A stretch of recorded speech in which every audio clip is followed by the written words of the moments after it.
하나님의 말씀은 시편 92편 말씀입니다. 안식일의 찬송시. 오늘 시편은 특별히 그렇게 특이한 제목이 달려 있습니다. 안식일에 불렀던 찬송이라고 되어 있어요. 거기에다가 안식일 하면 우리가 생각나는 숫자가 7이잖아요. 오늘 시편 속에는 그런 7이 숨겨져 있습니다. 뭐냐면 여호와라는 단어가, 여호와 이름이 7번 나와요. 7번. 자, 오늘 이 안식일의 찬송시를 통해서 우리 같이 말씀을 나눠보겠습니다. 첫 번째, 내 노래가 하나님의 말씀이 되었다. 하나님의 인자와 성실을 찬양하며 오늘 말씀이 시작하는데, 그 이유가 악인으로부터 이 기도하고 노래하는 이 92편의 이 사람을 구원해 주심 때문이다 라고 하는 것입니다. 9절 10절에 보면 하나님의 원수 갚음과 자기에게 은혜 베푸심에 대해서 이 시인이 지금 감사하고 있습니다. 자, 이것은 개인적인 어려움에서 건져주신 감사, 그렇게 보이는데, 우리가 이걸 조금 더 확장해 보면 주석가들은 왕이 싸우러 전쟁터에 갔다가 승리하고 돌아오면서 그 모든 원수에서 건져주셨다라고 하는 것을 감사한 노래다, 이렇게 보기도 합니다. 자, 하여튼 개인적인 감사가 안식일의 찬송, 안식일의 감사가 됐어요. 공동체의 감사, 혼자 부르던 노래가 안식일에 회당에 모인 사람들의 노래가 되었다라고 하는 것입니다.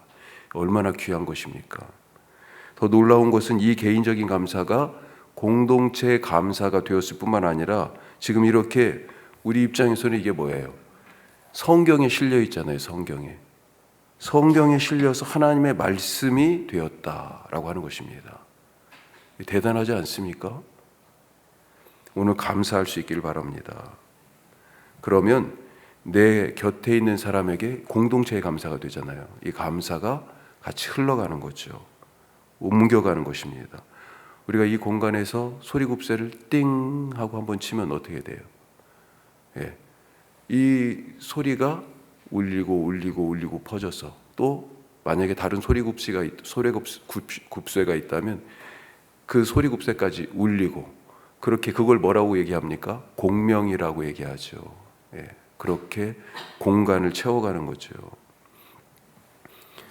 우리의 감사가, 나의 감사가 공동체의 감사가 될 수 있도록 그렇게 내가 소리굽새 역할을 하면 어떨까? 그리고 그 속에서 말씀이 육신이 되어 우리 가운데 오신 그런 하나님을 보게 될 것이다 라고 하는 것입니다. 우리의 노래가, 우리의 감사가, 우리의 기도가 모두의 것이 되고 결국은 하나님의 말씀이 되는, 그래서 말씀이 육신이 되어 우리 가운데 오신 하나님이 어떤 분이신지 알게 되는 그런 은혜가 오늘 기도하는 중에, 오늘 하나님을 찬양하는 중에 있으시기 바랍니다. 자, 두 번째로, 올해 한 해 우리가 세상에 보내진 예배자, 그런 주제를 가지고 우리 공동체가 여기까지 왔는데, 어떻게 그걸 실천할까? 나의 실천에 보면 첫 번째가 모든 것이 은혜입니다, 그렇게 고백하자고 되어 있어요. 오늘 두 번째 말씀이 그것입니다. 좋습니다. 좋습니다. 그렇게 고백하며 살자. 자, 오늘 1절 말씀 보면, 우리 성경은 1에서 3절로 그렇게 지금 되어 있는데, 다시 한번 보죠. 이렇게 되어 있습니다. 지존자여, 시편금과 비파와 수금으로 여호와께 감사하며 주의 이름을 찬양하고 아침마다 주의 인자하심을 알리며 밤마다 주의 성실하심을 베품이 좋으니이다. 이렇게 되어 있어요. 우리 번역은 마지막에 좋습니다 이렇게 나와요. 좋으니이다. 자, 그런데 히브리 성경은 이 좋다라는 단어가 92편이 시작하자마자 나옵니다. 토브라고 하는 좋습니다, 좋다라고 하는 단어가 제일 먼저 나와요. 그러니까 좋습니다 이렇게 말하고요. 그리고 나서 동사 3개가 분사 형태로 이렇게 연결돼서 사실은 나오는 거예요. 우리 번역이 그래서 1절과 3절을 묶어놓은 이유가 어순이 달라서 라고 그렇게 보여집니다. 자, 그러니까 동사를 보면 어떤 게 있어요? 감사하며, 찬양하고, 알리며 이렇게 나와 있잖아요. 그렇죠? 예. 감사하고 찬양하고 알린다.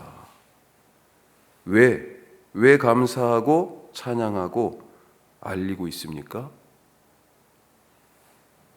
왜 감사하면서 찬양하고 알리는가? 알린다라고 할 때 그 앞에 뭐가 붙어 있어요?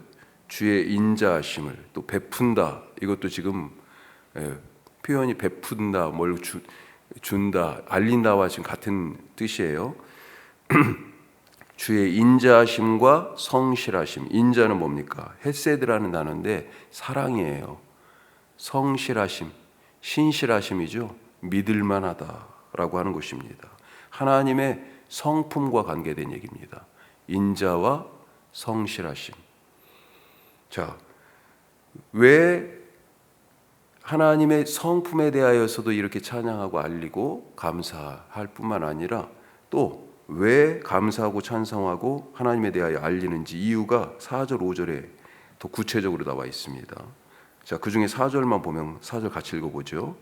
여호와여, 주께서 행하신 일로 나를 기쁘게 하셨으니 주의 손이 행하신 일로 말미암아 내가 높이 외치리라. 왜 그 이름을 외친다고 되어 있습니까?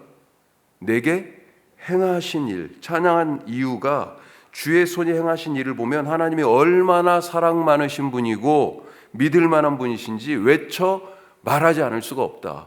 찬양하고 감사하지 않을 이유가 없다. 그렇게 말합니다. 오늘 내게 행하신 일이 무엇입니까? 그동안 주님께서 내게 베푸신 그 성실하심이 무엇이에요? 나는 그것에 감사하고 자랑하고 찬양하고 그렇게 외쳐서 다른 사람들에게 알리며 살아가고 있습니까? 만약 내가 그렇게 하지 못한다면 왜 그렇습니까? 아니, 찬양해야 되는데 찬양이 안 나와요. 하나님을 자랑해야 되겠는데 자랑 못 하겠어요. 왜 그렇습니까? 눈앞에 있는 것만 볼 때 그게 잘 안 돼요. 지금 내 눈앞에 있는 이것만 딱 보여서. 출애굽한 이스라엘 백성들이 광야에 왔습니다. 광야에. 지금 눈앞에 뭐가 보여요? 이 척박한 광야가 보여요. 아무런 삶의 인프라가 갖추어져 있지 않아요.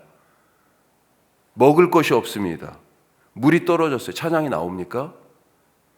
그래서 불평했잖아요. 눈앞에 있는 것만 보이니까. 지금 뭐가 보여요, 여기에? 먹을 게 자라고 있어요? 아니, 목말라 죽겠는데 우물이 안 보여요. 눈앞에 있는 것만 보기 때문에. 다윗을 한번 생각해 보죠. 다윗이 형들이 지금 전쟁하러 거기에 가고 있었는데 그 전쟁터에는 그 엘라 골짜기인데 그 골짜기에서는 지금 뭐가 보입니까?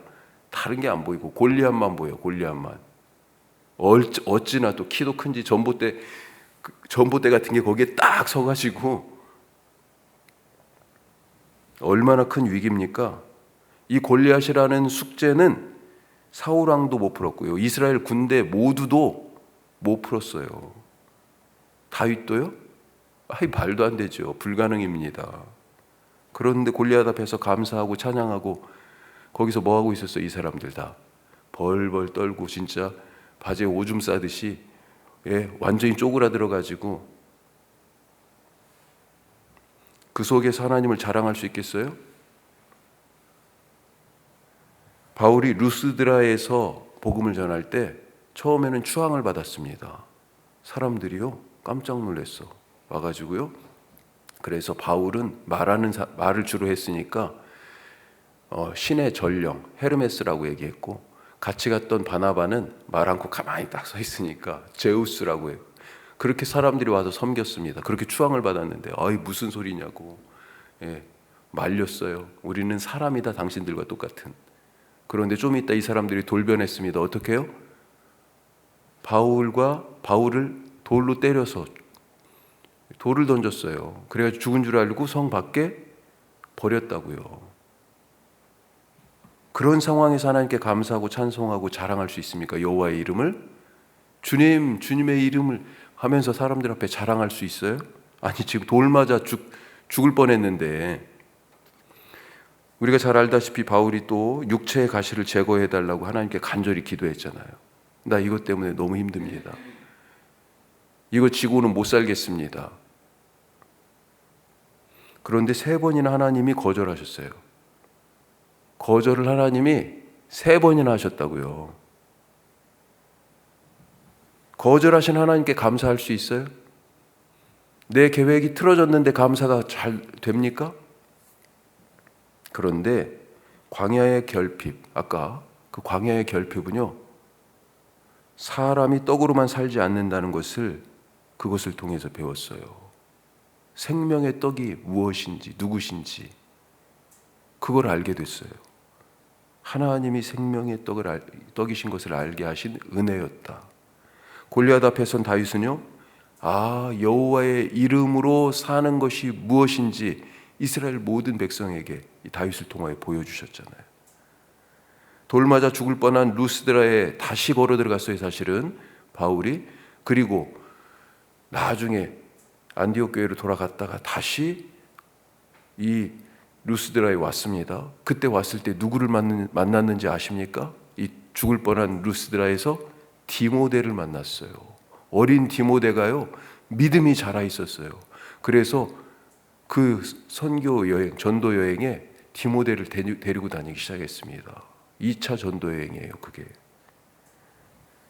정말 놀랍지 않습니까? 오늘 5절에서 이렇게 찬송하고 있어요. 5절 말씀 같이 다시 보죠. 5절. 여호와여, 주께서 행하신 일이 어찌 그리 크신지요. 주의 생각이 매우 깊으시니이다. 아멘. 지금은 우리가 모르겠어요. 그런데 하나님의 생각이요, 하나님의 계획이요, 깊어요. 너무 촘촘합니다. 그 계획하심이. 믿으시기 바랍니다. 눈앞에 있는 것만 보면요, 찬송도, 기도도 잘 안 나오고 입에 안 떨어져. 감사는 더더욱 안 되고요. 하나님의 이름을 어떻게 자랑해요?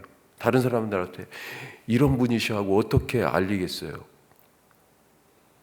주님, 내 눈을 바꿔주시옵소서. 주님의 그 깊은 뜻을 보게 하여 주시옵소서. 기도하실 수 있기를 바랍니다. 3번째로요, 하나님이 갚으신다. 갚으십니다. 하나님이. 이 갚으신다는 말이 어떤 사람은 두려워요. 내게 갚으시면 안 되는데. 근데 누구는요, 하나님이 갚아주시기를 너무 기다려요. 오늘 말씀에서 2 종류의 사람이 나오잖아요. 그렇죠. 어리석은 자, 악인은 하나님의 생각의 깊이를 가늠하지 못합니다. 그래서 겉으로 보이는 그 현상에만 집착해서 살아가요. 이런 자들은 악인이에요. 풀과 같다 그랬습니다. 7절 말씀에 보면 악인들은 풀같이 자라고 악을 행하는 자들은 다 흥왕할지라도 영원히 멸망하리이다. 그 뒤에도 나오죠. 자, 그런데 의인은 어떻습니까? 12절에 풀과 대비되는 모습이 있죠. 같이 해요. 12절. 의인은 종려나무같이 번성하며 레바논의 백향목같이 성장하리로다. 아멘. 아멘. 풀과 종려나무 혹은 백향목, 너무 대비되지 않습니까? 하나님이 행한 대로 갚으시는 분이에요. 행한 대로 갚아주세요. 심판으로 갚아주시고 은총으로 갚아주십니다. 의인에게 어떻게 은총을 베풀어 주십니까? 10절 말씀에 보니까 그 뿔을 높이셨고, 뿔이 뭐예요? 명예잖아요. 그렇죠? 신선한 기름을 부으시고 치유하시고 회복하셔서 13절에 여호와의 집에 심겨서 번성하게 하시고 14절에 보니까 늙어서도 진액이 풍족하게 마르지 않는다. 자, 이게 무슨 얘기입니까? 자기를 위하여 스스로 공급하지 않고 하나님이 하나님과의 교제 속에서 하나님과 연결되어 있기 때문에 하나님이 공급하시는 은혜를 받고 살아가는 그런 복된 삶, 그걸 얘기하고 있죠. 마치 시냇가에 심겨진 나무, 이게 뭐예요? 내가 공급하는 게 아니라요, 생명의 근원, 물 근원에 뿌리가 다 있어서 공급을 받는 거예요. 그런 삶을 살아가시기를, 그렇게 하나님께서 기도하는 자에게 갚아주시기를, 그렇게 풀처럼 그냥 해 뜨면 시들어버리는 것이 아니라 백향목 같고 종려나무 같이 그렇게 번성한 은혜를 누리시는 그런 삶, 그런 가정 되시기를 주님의 이름으로 축복합니다. 기도하겠습니다. 오늘 세 가지 말씀 나눴습니다. 내 감사가 공동체의 감사가 되고, 그리고 하나님의 말씀이 되는 그런 은혜, 그래서 말씀이 육신이 되었다라고 하는 예수님 오심의 그 은총이 내 삶에서 경험되는 그런 하루 되게 하여 주시옵소서. 그러기 위해서는 어디서 시작해야 돼요? 오늘 내 감사에서 시작해야 되는 것입니다. 주님, 입을 열어 감사하게 하여 주옵소서. 감사가 왜 잘 안 나와요? 눈앞의 것만 보니까. 그래서 좋습니다, 이런 말이 안 나와요. 하나님이 행하신 모든 것, 그 뜻의 깊이를, 그 계획의 높이를 주님 보게 하여 주시옵소서. 그래서 주님 좋습니다 고백할 수 있는, 하나님의 이름을 자랑하는 그런 하루 되게 하옵소서. 기도하시고, 하나님이 갚으시는 분입니다. 갚으시는 분 우리 기억하시면서 주님 이 말씀 붙들고 주의 이름 부르면서 기도하시고요. 우리가 올해 이제 내일이 올해 마지막 새벽 기도회네요. 주님, 여기까지 오게 하신 은혜 감사합니다. 내가 이 자리에 서 있는 것 주님의 은혜입니다. 오늘 어디에 있든지 이런 기도 드리고 한 해를 잘 마무리하게 하여 주옵소서. 기도하시고, 우리 교회가 새해에 여러 가지 변동 사항이 있습니다. 주일 예배 시간부터 청소년 부가 이제 독립적으로 예배를 또 드리고, 이런 여러 가지 시도들이 있는데 하나님 함께하여 주셔서 우리가 계획한 것, 그것이 하나님의 뜻을 앞서가지 않게 하여 주시고, 성령님께 기도하면서 주의 뜻을 이루어가는 공동체, 사람이 교회되는 비전 이루어가게 하옵소서. 우리 다 같이 기도하겠습니다.